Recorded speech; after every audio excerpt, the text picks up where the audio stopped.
Ya. Muchachos, vamos a comenzar.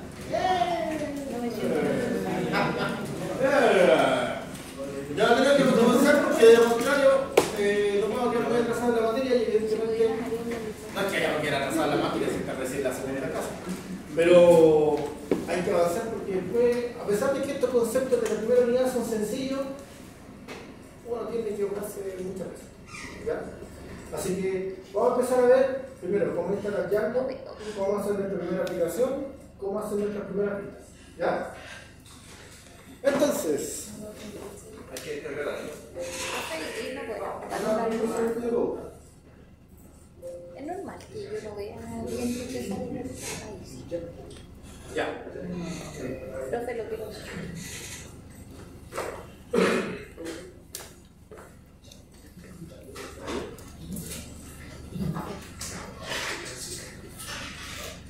Ya, muchachos, vamos a comenzar. Y lo primero que tenemos que hacer para que esta cosa funcione como corresponde es que tenemos que instalar Django. ¿Ya? Algunos sabrán cómo instalar Django, otros no. ¿Ya? Ahora, para poder instalarlo, tenemos dos alternativas: una utilizar el CMD o otra utilizar el terminal. Mejor siempre utilizar el terminal, así que dentro de la instancia de el uso del Studio Code. ¿Ya? Entonces, vamos al terminal, New Terminal.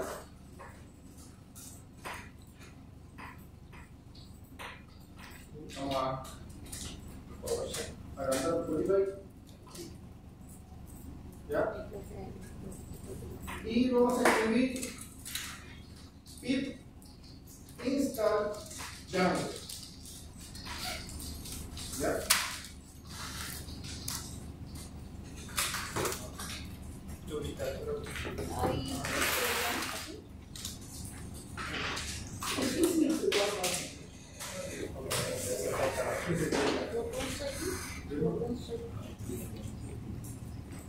Apellido Roger.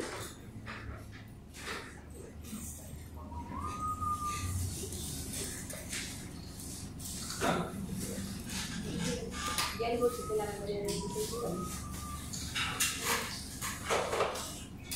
Ya. ¿Le instaló Django? Sí. Dice todo lo que interfaz es divertido. ¿Ya? Django es una de las formas de realizar backend con Python. ¿Ya? Django como tal tiene su manera de realizar la visualización de las páginas por medio de MVC. ¿Se acuerdan lo que era el MVC? Modelo de vista controlador. Correcto, el modelo de vista controlador. ¿Qué significa eso? No se me va a quedar también, no hay que hacer la pantalla. ¿Qué significa modelo de vista controlador, muchachos? No tengo idea. Ya, lo que estuvieron en programación en etapa objeto conmigo. ¿Qué significa? Deje de discriminar. Que a lo mejor lo pueden explicar mejor que yo, porque yo voy a dar una explicación muy técnica. Gracias. ¿Aprendieron harto? Me siento orgulloso, muchachos. Ya, a ver.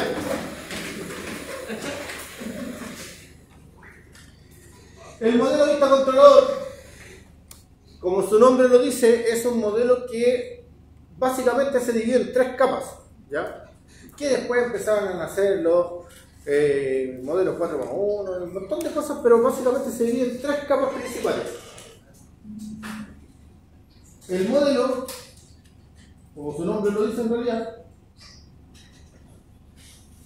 la vista y el controlador. Donde el controlador es literalmente, como su nombre lo dice, el que lo controla todo. El controlador es el elemento principal mediante el cual a él se le van a hacer todas las solicitudes de la página. Y dependiendo de lo que esté haciendo y dependiendo del estado en el que se encuentre, él va a lanzar una vista o va a recurrir al modelo para representar algo. ¿Ya? El controlador es el amo y señor. Bueno, después de eso se separa también la capa de datos y después la capa de servicio y ahí empiezan los modelos 4x1 y todas las cuestiones para adelante. Que supongo que ustedes ya vieron arquitectónicamente hablando, ¿cierto? Se supone que están en cuarto semestre y están en taller de diseño de aplicaciones, ¿o no? Y el taller de diseño de aplicaciones se supone que ustedes ya saben el modelo 4x1. Bien, vamos, derechito al principio. Maravilloso. ¿Te toca poner foto bien? ¿Te gusta? Ya. ¿Estamos?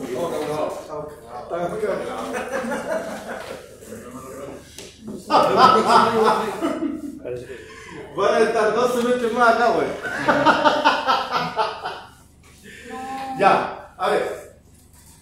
Cuando antiguamente el MVC, ¿ya?, era un modelo, ahora se ve menos. Y Juan Pablo pagó la luz. El MVC era un modelo, de hecho voy a quitar un poquito el Visual Studio Code para que podamos ver la pantalla mejor, y así la pizarra va a ser más bonita. Incluso dejen el Visual Studio. No, sí, incluso con el Visual Studio es mejor. Ya, no te nada porque se va a hablar, pero ahí por lo menos tenemos algo de luz. Sí, si lo maximizo es igual. Ya, listo, tenemos luz. Igual no se ve la pizarra. Ya, a ver. Antiguamente el MVC era un poquito al revés porque el MVC se diseñó originalmente para las aplicaciones de escritorio. Y en la aplicación de escritorio lo primero que ves es la vista. Por lo tanto, teníamos el modelo vista como elemento principal y el controlador como un elemento que servía como control, valga la redundancia, para poder hacer las validaciones y los demás elementos y poder hacer que la vista se entendiera con el modelo y que así pudiéramos básicamente desarrollar una aplicación en 3 capas. ¿Ya? Se fue agregando la capa de datos, se fue agregando la capa de servicio y básicamente empezaron a conocerse los modelos llamados N-tier, N capas, porque nosotros le podíamos colocar las capas que estimáramos convenientes para que el proyecto tuviera su separación como corresponde. Cuando esto pasó a web, ¿ya?, con el MVC 2, pero se popularizó con el MVC 4 de Microsoft, ¿ya?, porque empezó en realidad con tecnología, con Java, ¿ya? Empezó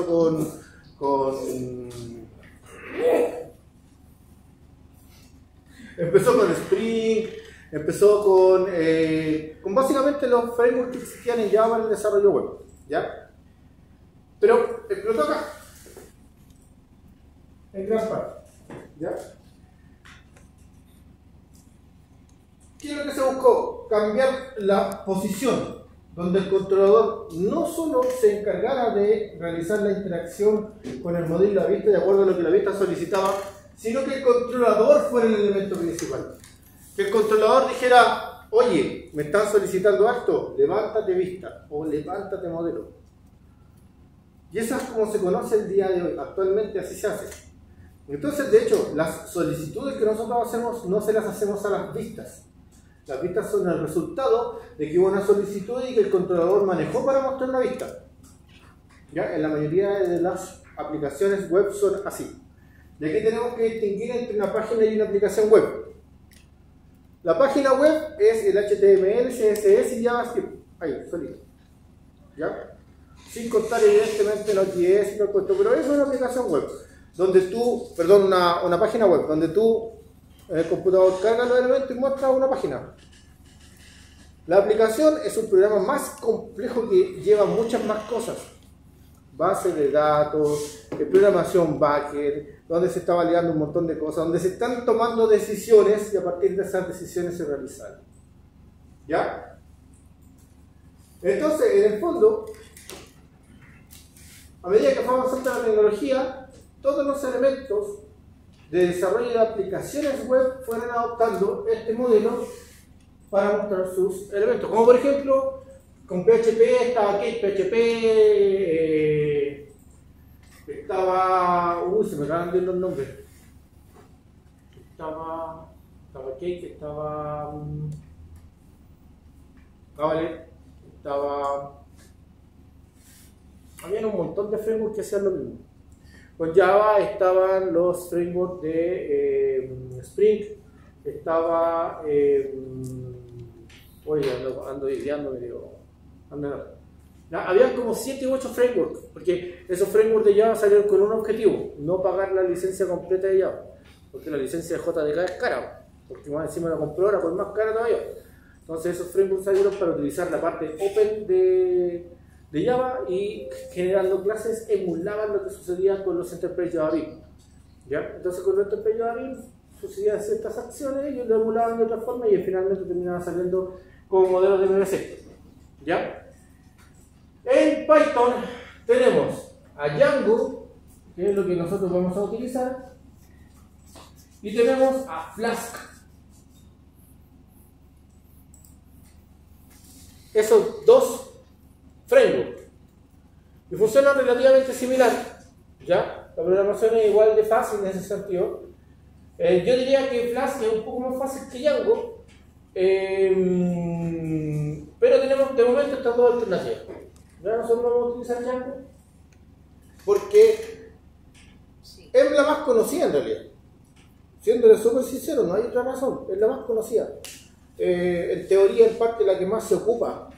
Flask es relativamente nuevo en comparación de Django, ¿ya? Por lo tanto, y la documentación de Django es bastante más extensa, ¿ya? Es bastante más abundante.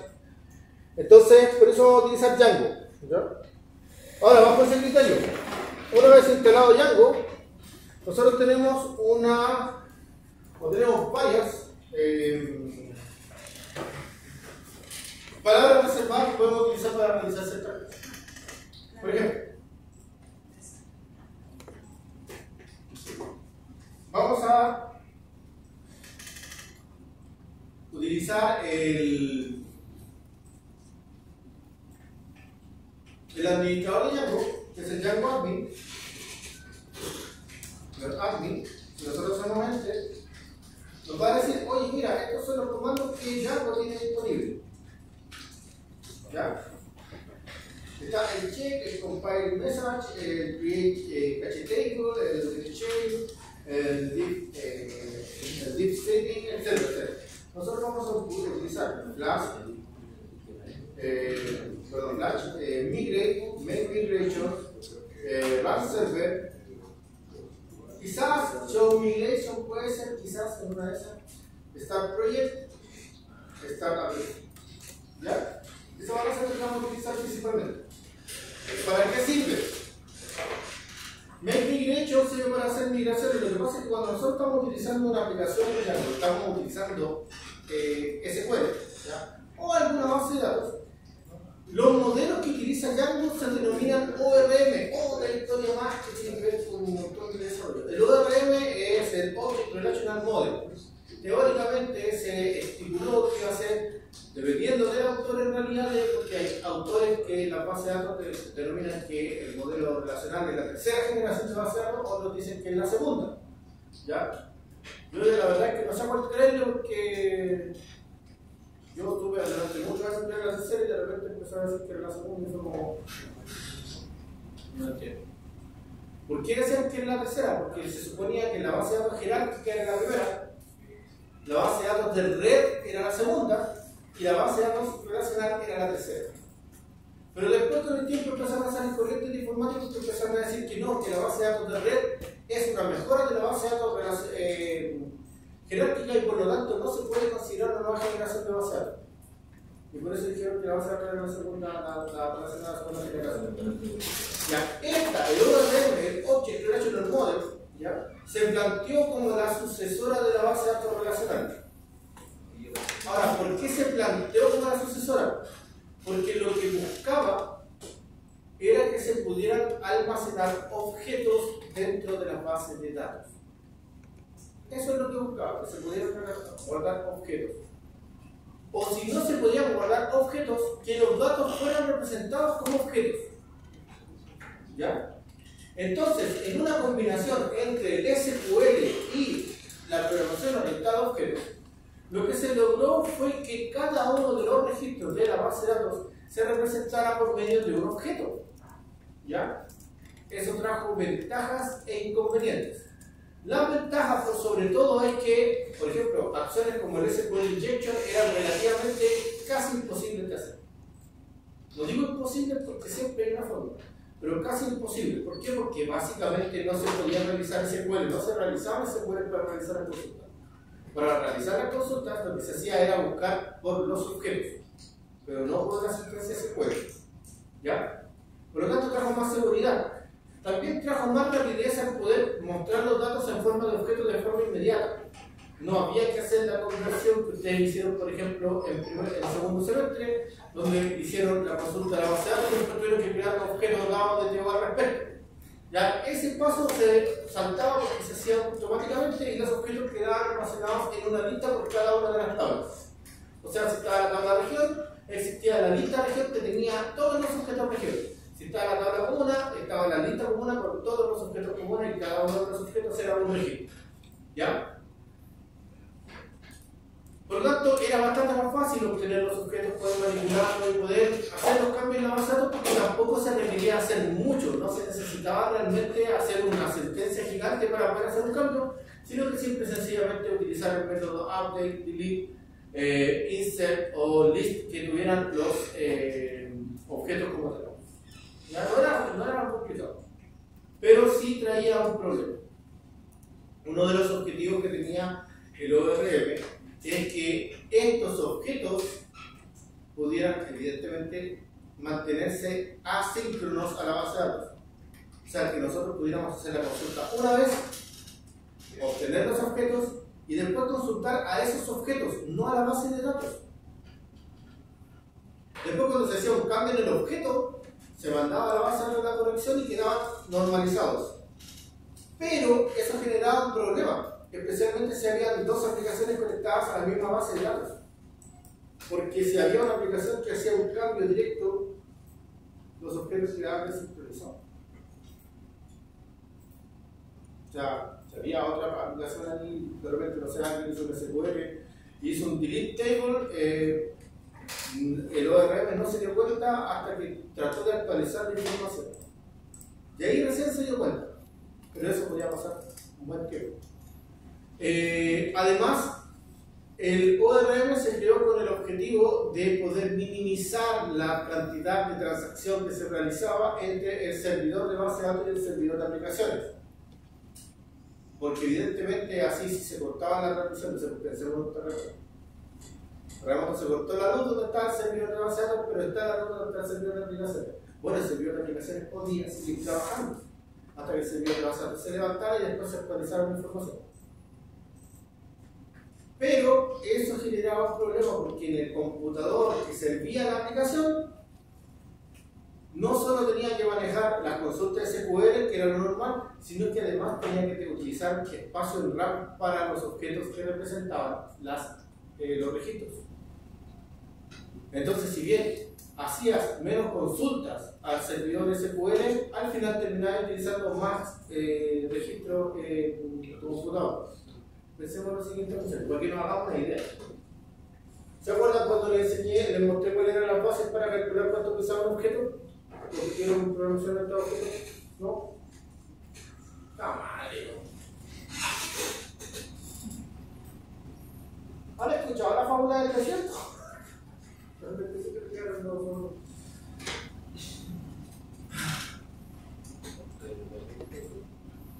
¿Cómo se establece el peso de un objeto en un programa?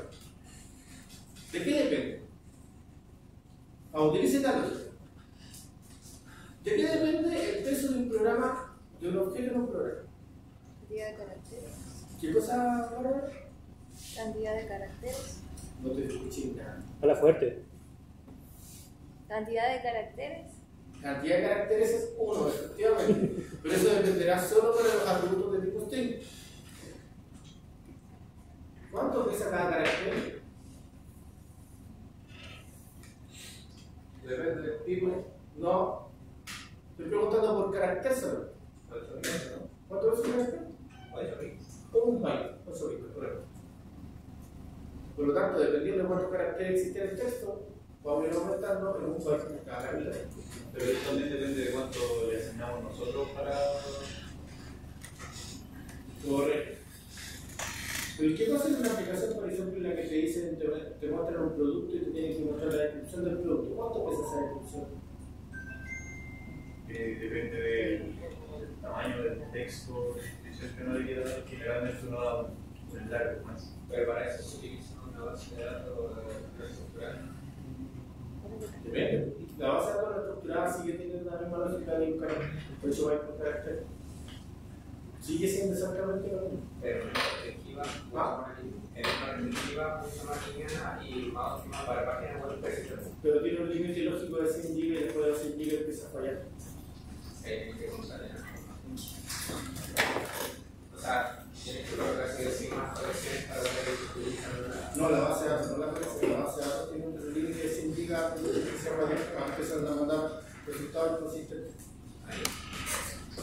Entonces, para ciertas cosas son súper útiles. La base de datos no es que, pero no se ocupan tanto en la vida real como lo hacen ver aquí en la base de datos, porque literalmente la base de datos más simple puede pesar 50 GB, 60 GB.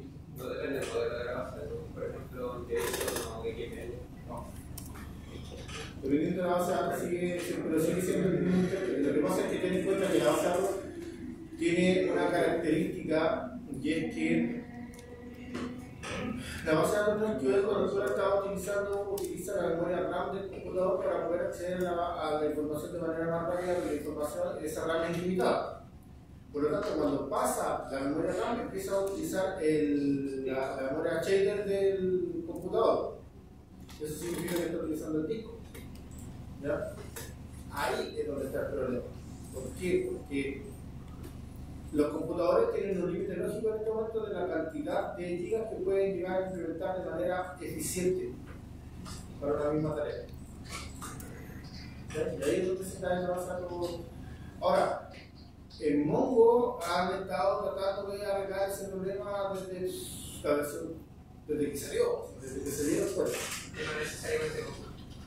Sí, no, puede ser Firebase, puede ser cualquier cosa, entonces que sea todos tienen el mismo problema porque se habla de la arquitectura y es por eso que en los computadores x86 la cantidad máxima que tú podías tener de la base de datos, la que sea, lo que no sea estructurada es de 3.76, no puedes tener más.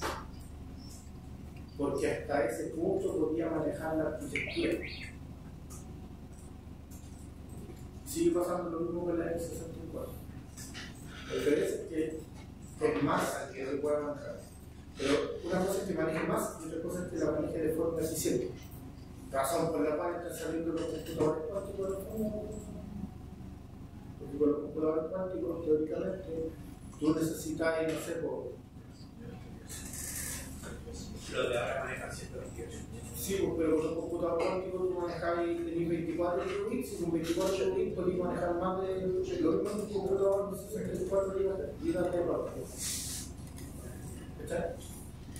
Entonces, tiene que ver con límites lógicos y límites arquitectónicos. Tiene que ver con eso. Por eso, si bien, por ejemplo, tú tenías una base de datos no estructurada y pues pensemos que tienes 100 GB, 200 GB, 300 GB, pensemos que esto está funcionando bien. No vaya a poder superar la base de datos relacional. Porque el límite, por ejemplo, el límite que establece Oracle para la base de datos relacional que tiene es de 10 teras. Tú puedes colocar 10 teras de información antes de que la base de datos diga, oh, parece que tengo un problema para manejar datos. Y de hecho, esta información de datos súper desactualizada porque 10 teras es el límite cuando la base de datos era 12C. No se recuerda de datos. Depende de dónde estés trabajando. Si estés trabajando en un banco, es posible que utilices una NoSQL porque la información es excesiva. Para circular. Para esta, vamos a utilizar una base de datos relacional. Ahora, si ustedes quieren experimentar con pones a escribir, tampoco tengo ningún problema. No. Es que el semestre pasado no se usa todo, el profe dijo, no, van a tener que usar Mongo. No, vean el descriptor de asignatura, si yo partido de la parte izquierda, el descriptor de asignatura está todo y lo mismo en la presentación. Tú sabes que yo no invento, yo le digo la verdad, la primera clase es pura y dura, y la primera clase es, fíjate la documentación y ya después de la documentación dice más escribir.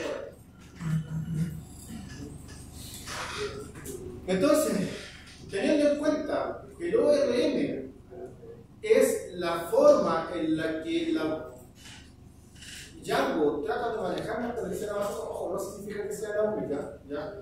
Si nosotros quisiéramos hacerlo con un data source como se hacía en la asignatura de grabación orientada a objetos, se puede hacer, ¿ya? Solo que la manera es diferente. Pero por defecto, de la manera simple y fácil, en la manera de Django es con un ORM. Y para eso vamos a utilizar el Make Migration, porque cada vez que nosotros queramos colocar una tabla o queramos actualizar una tabla, o por ejemplo, cuando estamos haciendo la aplicación por primera vez, tenemos la base de datos desarrollada y queremos que las tablas aparezcan como objeto, tenemos que establecer las migraciones que estamos recibiendo de los elementos. Lo chistoso de eso es que si nosotros no tenemos nada en la base de datos, haciendo el Make Migration, la base de datos se crea sola. Nosotros tenemos que crear en la estructura de ese código. ¿Ya? El migrate es básicamente lo mismo, porque el make migration es el primer paso, el migrate es el segundo. Es el, ok, vamos a hacer esto en make migration y el migrate es hágalo, ¿ya? Que es básicamente transformar los elementos en objetos. El Advanced Server lo vamos a utilizar para hacer jugar nuestro servidor con el objetivo de mostrar una aplicación, ¿ya? El Startup es para poder establecer nuevas aplicaciones, porque un proyecto en Django puede tener muchas aplicaciones dentro de eso. Ya nosotros podemos hacer un proyecto Django que tenga 2, 3, 4 aplicaciones, y eso tiene que ver con la programación modular, donde nosotros podemos hacer un módulo y después integrarlo a otra aplicación que ya esté hecha, especialmente con Django. Entonces eso lo podemos hacer. Y el Start Project es para empezar un proyecto como tal. De hecho, este es el primero que vamos a utilizar hoy, el Start Project. ¿Ya? Entonces, muchachos, vamos a nuestro PowerShell. ¿Ya? Aquí los gringos se sientan bien, decirle el nombre medio raro. Vamos a buscar el escritorio. ¿Ya? Entonces, vamos a decir ls para ver dónde estamos. Estamos en el alumno sur y está en el escritorio, perfecto. CD desktop. Y aquí vamos a colocar Django Admin.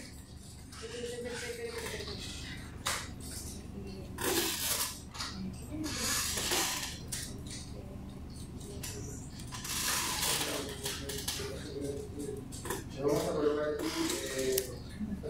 Start Project.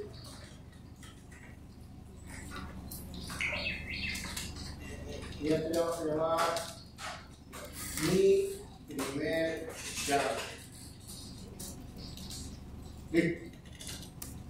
Si le presiona Enter y no dice nada, acabamos de hacer algo que básicamente es lo siguiente. Vamos al escritorio y vamos a buscar acá está. Se creó la carpeta mi primer Django. Y en la carpeta mi primer Django tenemos un archivo que se llama el ManagePage, que es el administrador, es el manejador de la aplicación, y tenemos la carpeta mi primer Django. En esta carpeta tenemos varias clases, ¿ya? Clases que nosotros vamos a utilizar. ¿Ya?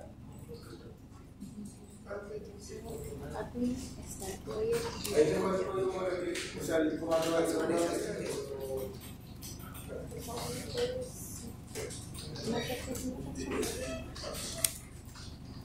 Sí.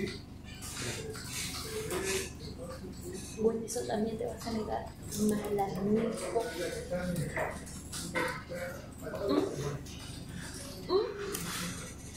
Traductor.